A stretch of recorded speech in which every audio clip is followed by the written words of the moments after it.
welcome back to probably, I think, the last substantial amount of work I've got to do in terms of a renovation, fix, etc. If you recall from my previous videos, we've done a whole lot of work on this caravan and it's looking good. And the last bit of the work is to actually do the hatch top, the actual hatch itself. So remember, we've done, if you've seen my videos, we've done the hatch itself, the hatch frame, and now we've got to do the lid. So you'll see here that excuse me, there's plenty of damage in terms of timber rot and of course the unsightly dirt and paint and so on.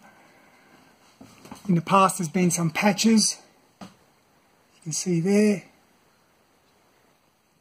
and all the way here these have been temporarily replaced.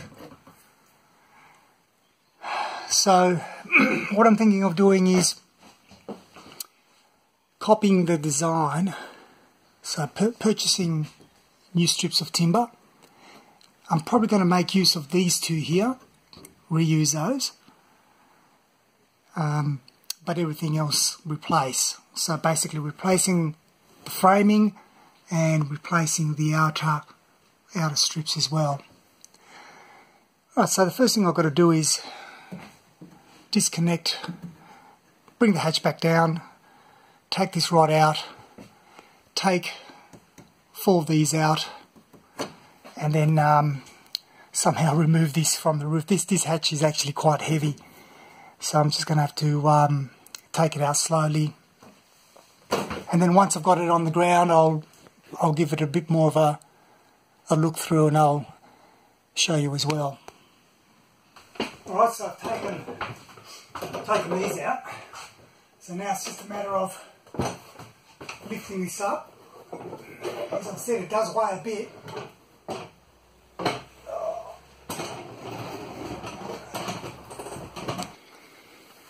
Right, so there's the wither strip from the past, and you can see how that's all just rotted and gone to the point where I can rip it out. I mean, it's been fairly sunny and over the past few weeks, a bit of rain here and there, but this thing is still like saturated. So quite a bit of work there. So I think it's actually should be straightforward. I just got to make sure that I don't lose the references. I mean, in terms of these rods, I've got the reference out here, but in terms of that position, so I might just mark it on the sides with a permanent marker and see how we go. On the top side, looks like it's been coated with fiberglass. You can see there's screws all along here, fiberglass netting. So I don't see any reason why I can't take that outer skin out, so I'm going to do that as well. I don't know about you guys, but every time I go to the hardware store I end up spending too much time there. I think it took me about an hour just to decide what kind of timber I was going to get. So first I was looking at treated pine and I thought no. I went to Tas Oak and it was incredibly expensive. Very nice timber, but incredibly expensive. And then I decided, you know what, I'm just going to get this stuff that they use for decks. Okay, so very, very hard, pretty strong, treated, you can see, and very, very cheap as well.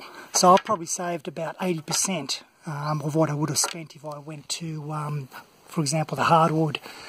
Only issue is that you always got to make sure that when you're selecting timber pieces that they're as straight as possible, and so that's where you end up wasting a lot of time selecting the appropriate pieces. And then I've also got some very thick weather strip which will go obviously on the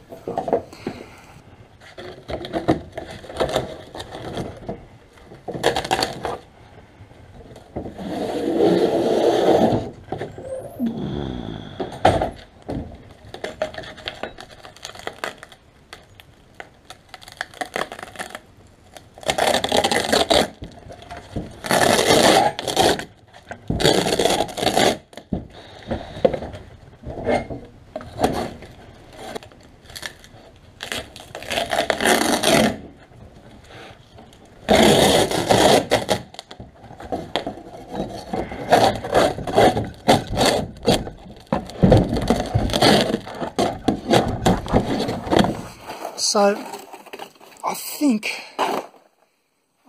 the issue here is, obviously there's a whole lot of these excuse me, screws which hold the timber underneath, which makes perfect sense.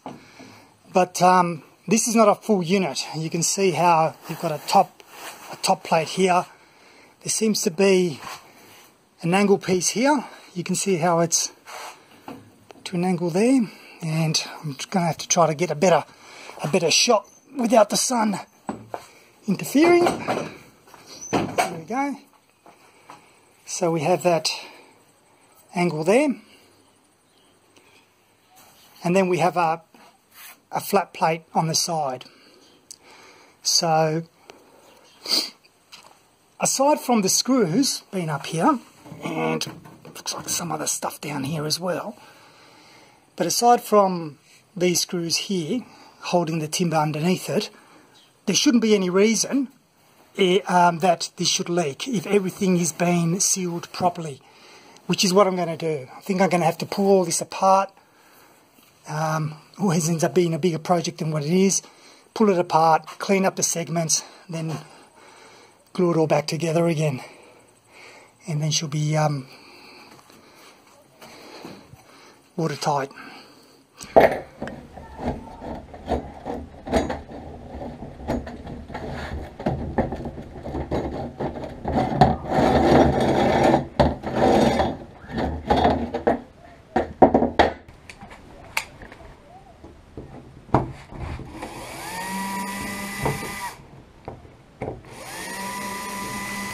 So now that I've taken off the mechanisms, which I'll just give it a bit of a clean up, rather than trying to rip the timber out, what I'm going to do is I'm just going to start unscrewing it all around and just basically let it just come out. Because what I want to do is I want to try to salvage in terms of when I start cutting the other one, that I'm measuring roughly the same. The timber that I bought is wider. It's about the same, probably a couple of mil thicker, and it's also thicker here, which means that obviously the lengths will be all affected by the thickness of the timber, but that's okay. So I'm going to get going and taking all these screws out. Well, it's taken forever just to take the original screws out. They're all like this, and a lot of them have just broken due to rust. So now I've got to take out the Phillips head ones. I don't know if you can see those, but take those all around. And these ones here, there's 3 on each side. Obviously that joins the 2 together and it's screwed into this timber piece here. All of those are also not really doing anything. So this whole unit on the sides, at the very least, was pretty much loose. So the fasteners I've taken off. So far there's a combination of these, what I believe are the original ones, and then of course whoever attempted to fix it in the past has been starting to use stainless steel, which is obviously the way to go. So there's quite a few here, you can see, and I haven't even done, that's just for the sides, I haven't done underneath yet. Looks like these are a combination of Phillips heads and flats. So we're just going to start on the edges. Now the top has been removed, and you can see this is the strip and mastic, butyl mastic that they've used in the past. So this looks like it's all original, kind of like the window, as I mentioned earlier, the same deal as windows and when you're resealing them. So what I'm going to do is each of the 4 sides, I'm going to use that as a template on the timber, because you can see there's a profile on these, and it's not a flat hatch.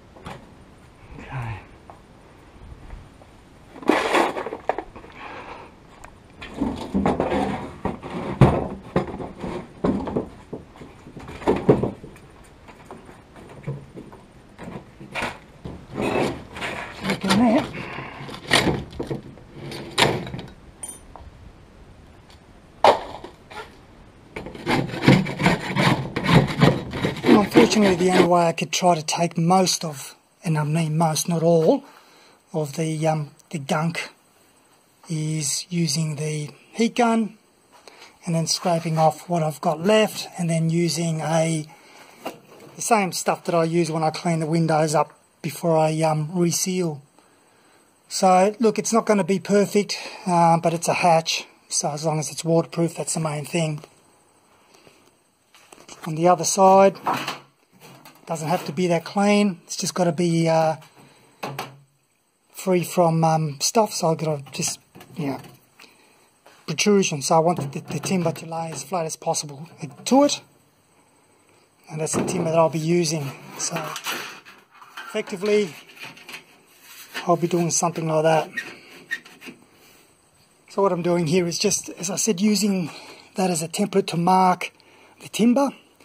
I've got it the other way around. Obviously the smooth face is going to be facing the inside of the hatch, whilst the ribbed face is going to be against this surface here. So basically I'm just cutting it to allow me to follow the line. This timber that's used for decks, those ones, it's so tough that the jigsaw with a fairly coarse blade could hardly dent it. The only way I could cut through it was using that, and obviously I had to cut it almost freehand, which is not what you're supposed to do with a circular saw, but at least I got rid of the majority of it. Now I should be able to clean it up. So we have one side here, the other side, and remembering what I said, we're not aiming for perfection, it's just a hatch, so just making sure it's nice and clean.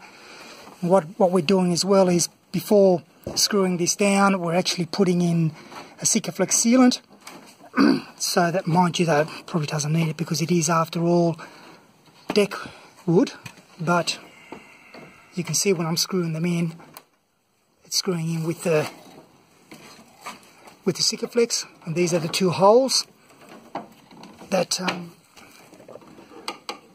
the mechanism goes through.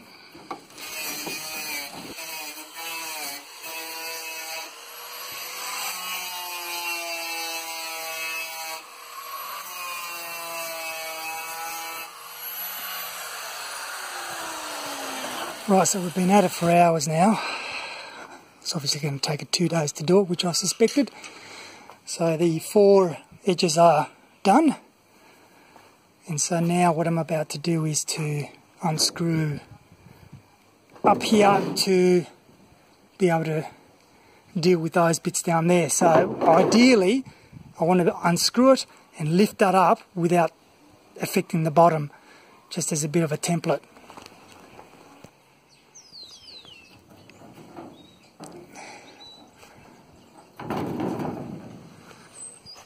Now I need to copy it. So before we finish for today, because we're not going to assemble it obviously, I'm just cleaning up the components.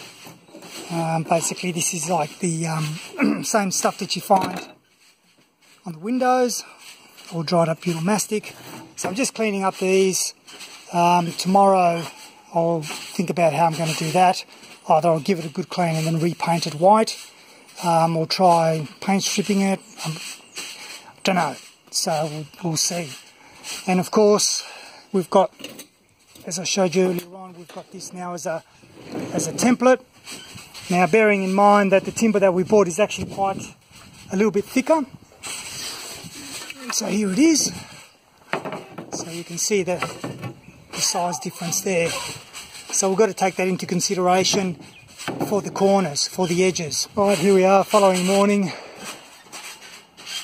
Beautiful day. So I've got I've got it set up so it's got the right corners and so on, and I've marked them out, as you can see, number them there. So that's it there. Now, first things first, I will admit I've made a mistake.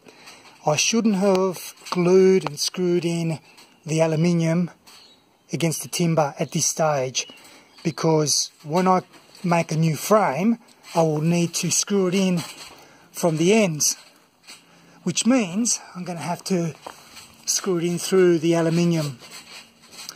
Now this has already got so many holes in it, another couple of screws isn't going to make a difference, but ideally I should have done everything with the timber first, screwed it all together, and then started adding the aluminium skin on it. But anyway, it is what it is. So that's there waiting. I'll do that later on. The first thing we're going to try to do now is to try to clean up this. I'm just going to use a bit of paint stripper and see if I can get rid of all this paint. Obviously that stuff I'm going to have to get rid of with a wire brush. Just be gentle with that. Right, so I've tried a lot of things here. I tried paint stripper, a heat gun, and nothing seems to move this stuff. I mean, it's coming off, but there's no way I'll get it. I mean, I tried here, and this took forever to get to that stage. And I figured, no, what I'm going to do is I'm just going to sand it now. I've got the sanding machine there, and I'm just going to sand it to a point where we can just put another layer of white or some other paint on there and just leave it as is. You know, short of getting it sandblasted or bead blasted, there's nothing more I can do. We've now screwed it together.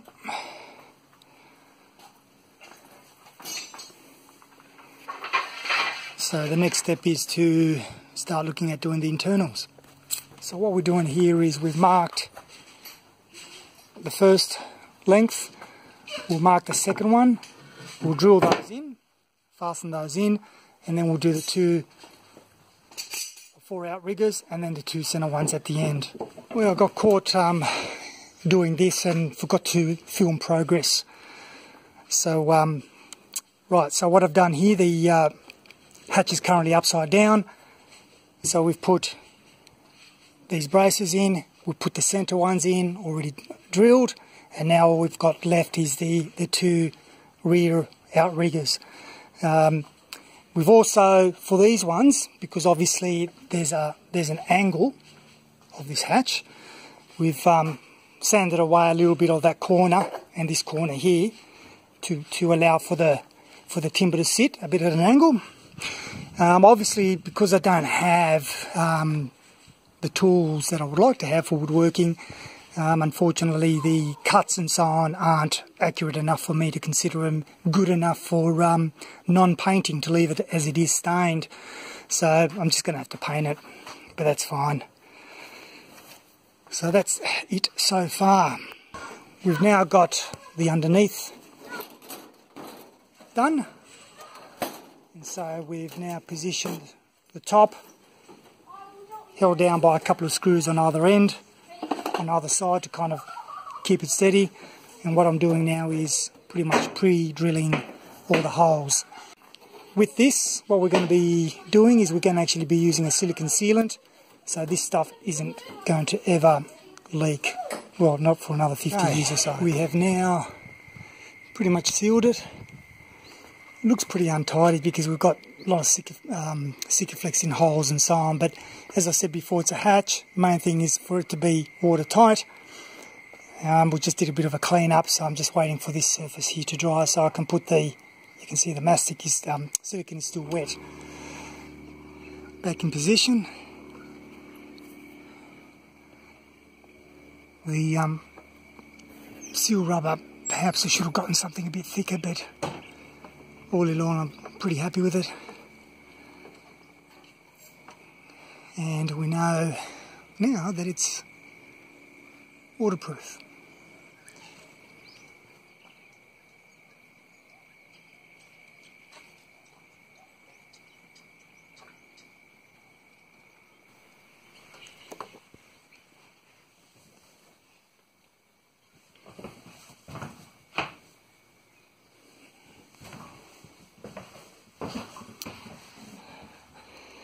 You have to agree that it looks a hell of a lot better than what it did before.